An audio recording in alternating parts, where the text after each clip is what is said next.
All right, welcome to 3.3. This is equilateral and isosceles triangles. So we've already talked about a few of these things, but we're just going to go into some specifics about these two types of triangles.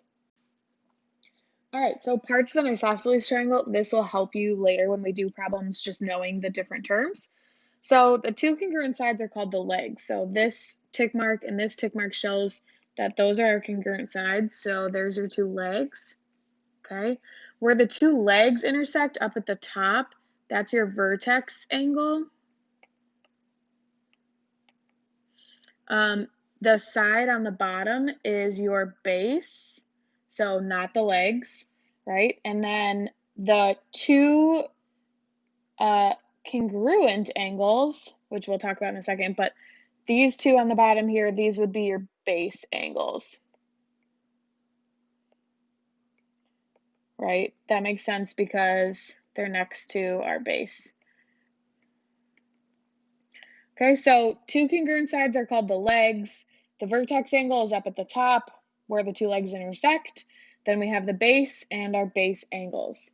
Okay, so the isosceles triangle theorem just says that if two sides of a triangle are congruent, then the angles opposite those sides are congruent. So in this picture above, right, I have that, so I'll say if AB is congruent to BC, which is marked in our picture, those tick marks, then that tells us that angle 2 is congruent to angle 3. So we have our legs, two legs that are congruent, and our base angles are congruent.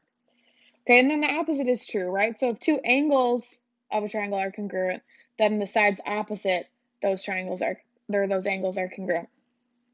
So if angle 2 is congruent to angle 3, then AB is congruent to BC. Okay, and when we say opposite, what we mean by that, if I look at angle 2, it points directly to that opposite leg, right? Same with angle 3, it points directly opposite there. Okay, it's not touching that side, but it's directly opposite. So let's look at a couple examples. These should be pretty straightforward. So first thing you notice, here's my congruent sides, right? So here's my leg, here's my leg. That makes this up at the top my vertex angle. And so these two angles down here are going to be congruent because those are my base angles. Again, they're opposite those legs. So I know all three angles have to add up to 180. So I take 180 minus 106. That gives me 74. But then I have two angles that have to be 74 degrees. However, I know that those two angles have to be the same. So I just take 74 divided by 2, and that's going to give me 37 degrees for both. And again, I can always double check, does 106 plus 34, or sorry, not 34, 37 plus 37 equal 180, and it does. Okay, so here's another one. Again, if we notice, here we have our congruent sides, so that means this angle and this angle have to be congruent. So when we know angles are congruent, we just set them equal to each other, right? Congruent just means the same. In math, same means equal to. So 5x plus 9 equals 8x minus 30. We have x's on opposite sides, so we're going to subtract. So I get 9 equals 3x minus 30. Add the 30 to both sides. So 39 equals 3x, divided by 3. So x equals 13. And then if I needed to, or if I wanted to, if it asked me to, I could plug in x to find, so 5 times 13 plus 9. So this is 74 degrees. And again, this other one should also be 74 degrees, but let's just double check if we plug in. So 8 times 13 minus 30, yep, 74 degrees. Okay, next we have equilateral triangles. Remember, equilateral triangles means we have three congruent sides, which also means we have three congruent angles. So the important thing here is that a triangle is equilateral if and only if, meaning both of these things have to be true.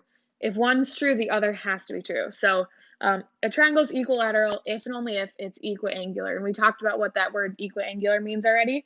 So if the measure of A equals the measure of angle B equals the measure of angle C, then that means that AB equals BC equals AC, right? All those sides are going to be the same. If the angles are the same, and then vice versa, so if AB equals BC equals AC, then the measure of angle A equals the measure of angle B equals the measure of angle C, right? All three of those, all sides are the same, all angles are the same. Okay, so an example like this is pretty straightforward. Anytime in an equilateral triangle, your angles are always going to be 60 degrees. So A is 60, B is 60. If I wanted to double check, I could take 60 plus x equals 180, but I'm going to get 60 degrees. Because again, all three angles have to be the same. So if I think about that, 180 divided by 3 gives me 60 degrees. So all the angles in any equilateral triangle are going to be 60 degrees. And then again, because it's equilateral, or I guess we know that it's equiangular, all the angles are the same, that means that it also has to be equilateral, so all three sides are just going to be 9 feet. And that's it. So equilateral triangles are very straightforward. So that's it for this video. We will review this a little bit more with some more examples in class.